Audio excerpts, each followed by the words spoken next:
Hello everybody and welcome back to SkySaga Alpha 9. We are over here on the tutorial island and it is time for another tutorial Tuesday.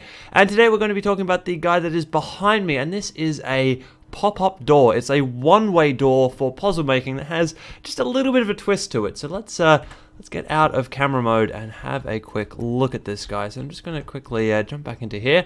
So you walk up to this door, there is a row of pressure plates in front of it, and of course you think that standing on these pressure plates is going to open that door. But let's take a quick look at what happens when we actually do stand on these pressure plates. We fall straight through, get hit by some pressure, by some spring traps, and end up on the other side of the door. Now, once again, we see another brand new row of pressure plates. Stepping on these does not open this door back up again. In fact, stepping on these does absolutely nothing now that we've gone all the way through this little trap system. So let's go out to third person. This might not work too well because it is actually quite a tight little space underneath here.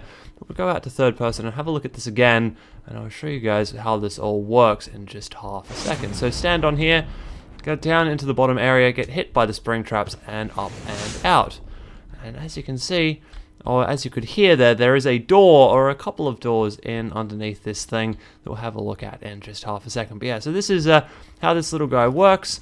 This is a quick little pop down and up door. So when you stand on those pressure plates, you come down here, get hit by the spring traps, and land at the top up here, activating these pressure plates. But as I said before, that does absolutely nothing once you've come all the way up through the rest of the design. So let's talk a little bit about how this actually works. So this whole system relies on the fact that pressure plates don't actually have a hitbox. So when you place a pressure plate down, it sits at the very bottom of the square that you put it into. So as you can see, I put that up into the top square up here, and it's sitting right at the very bottom of that square. Now, if I come up here and try and walk across these guys, you'll see as I am activating the pressure plate, I am also standing inside the pressure plate, and I'm actually like halfway through it right now. So as you can, if we quickly go and do a page down and go to third person mode, you can see that my head now sticks out of the pressure pad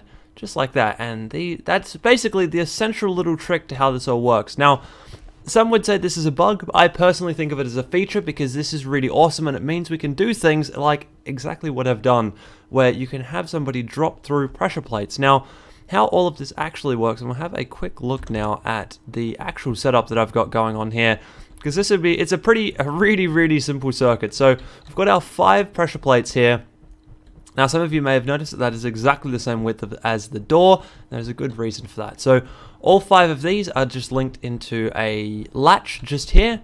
And I'll just quickly flick my stuff on to show you that. So that all of those are just linked simply into this latch. And then this latch itself is linked into 2 doors. One here and one there. Now, these 2 doors make up the drop point. So when I actually stand on a pressure plate, and then if I just stand on and then immediately come back off again, we'll turn that latch on, and as you can see down in here, now that door is gone and this door is gone, and what you can see up through the top here is the underside of those pressure plates. So with the door there, you can't see the door because all the pressure plates are just sitting underneath it and blocking your view of it. But then when you stand on these pressure plates and activate that latch, this door disappears. You can drop down into here.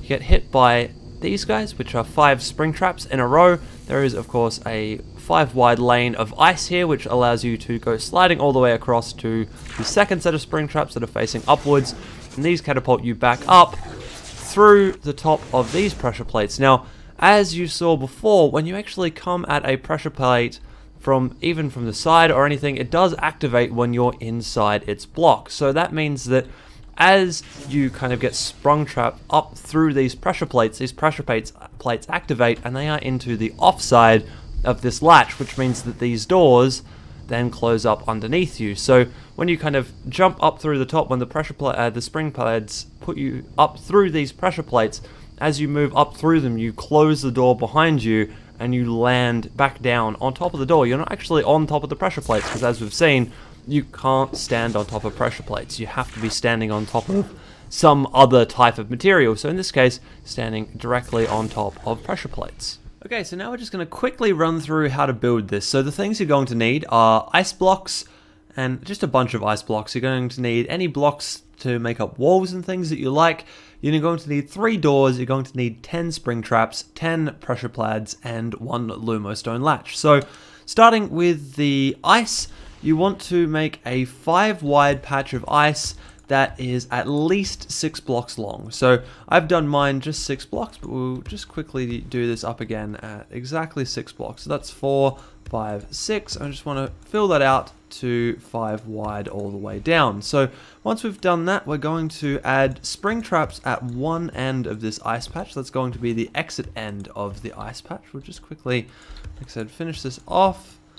Almost there, just getting all of these ice blocks down. So you can make this a fair amount longer, just as long as a spring trap will push you all the way down the length of your ice pad. And I haven't actually had a quick look at how long they will push you, but they'll push you quite far when you're traveling over top of ice. So now we've got our spring traps set up down one end. We're going to get one of our doors and we're going to put that over top of those spring traps. And then we want to put the other door over top of here, but before we do that, we actually need to place down the other set of spring traps. So to do that, we want to place down 1 run of stone at the other end of this ice pad that we've got, and we want to build up a run of stone behind that as well. So just like this.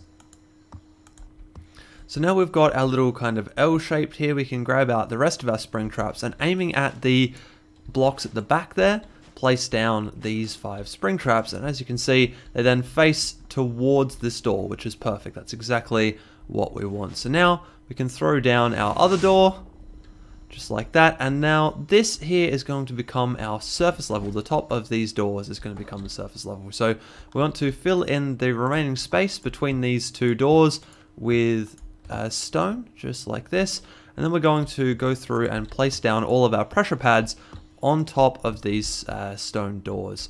We'll just quickly fill in all of this area down here with stone blocks. So like I said, this is going to be our surface level, and we can extend the surface level as far as we like and as wide as we like and everything else like that. So as you can see, mine down here, I've got it attached to the rest of my stone pad that I work on to do Lumo stone builds and tutorials.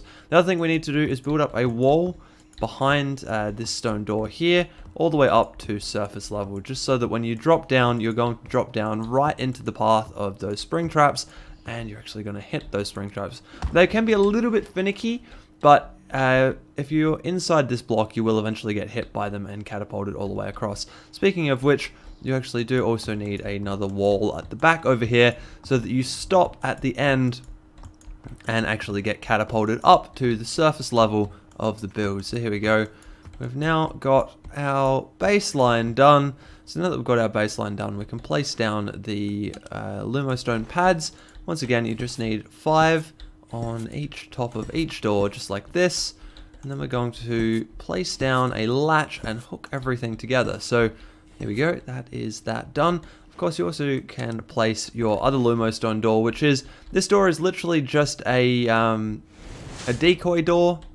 So it gets a player to believe that standing on top of, standing on these is going to let them through this door.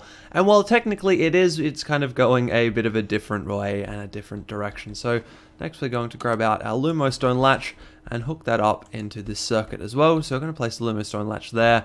Going to run our 5 pressure pads this side of the door into the on stage, just like this. So as long as you get all 5, that's all you really need here. And then once we've got all 5 of these, we want to get all 5 of the other ones and put them into the off stage. Now, you can link this through with the other circuits that I've built before, such as the input delay, so that standing on these pressure plates doesn't automatically drop you down, but you actually have to stand on them for a few seconds before you get dropped down and dropped under, which personally I think is a really good idea, because that way you're going to confuse the people running through your puzzle a little bit more and just kind of add an extra level of challenge to your puzzle as it stands. So here we go, almost done here. So this is the 5 on the other side of the door. They get run into the offside just down here. Then of course the latch itself gets run into the 2 doors underneath at the same time. So 1 door and 2 doors. Now Of course, finally, we just need to put walls on either side of this thing. I'm not going to do that on camera just because it's going to take a little while. And this build is now actually done. So if we come up here and stand on top of this, the door will disappear. We'll stand down under here, get hit by the spring traps, and go up and land at the surface level. Perfect. So there you go. That is how you build this little pop-up door trap or puzzle piece, I guess it realistically is. So I hope you guys have enjoyed that one, and I will see you in the next video.